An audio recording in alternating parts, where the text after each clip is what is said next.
lost for words. When you told me on the telephone your mother had died, initially I was sad, but mainly I was jealous. Like you, we both had parents with long-term illness, and I felt jealous.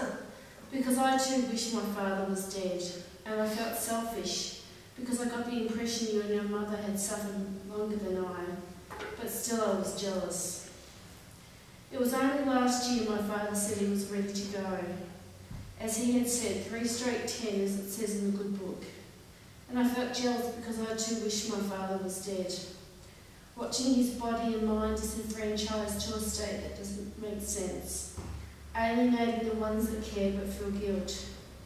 Watching the cancer disintegrate the body and mind and the core of his being, while I sit here not knowing what to do, not knowing how to feel.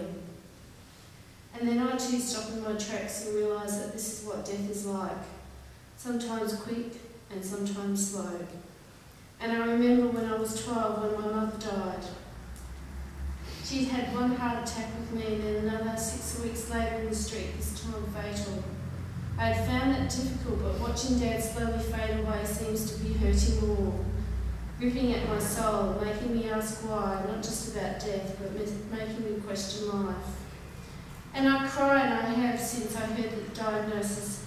Prostate cancer, but it's a benign tumour, echoing in my ears at the aged care meeting from my pa, leaving me in an angry rage that they had known for 1 whole year and not told me. How could they? How could they do such a thing to me and my pa? It was just before Christmas and it was such a shock. Some Christmas present, I thought. Unwrap that gift and cherish it.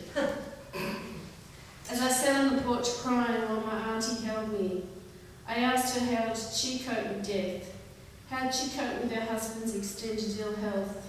Wanting to know the answers, and all she could mutter was that you too must look after yourself. And I know now that she had struggled, as over the next few days we talked more about her experience of death. Death of her husband, and a few months later of her own mother, who she also nursed to the end. And I remember talking to you on the telephone, and you said your mother had died. Initially I was sad, but mainly I was jealous. As you and my auntie had both said, relief is what you feel when they are dead.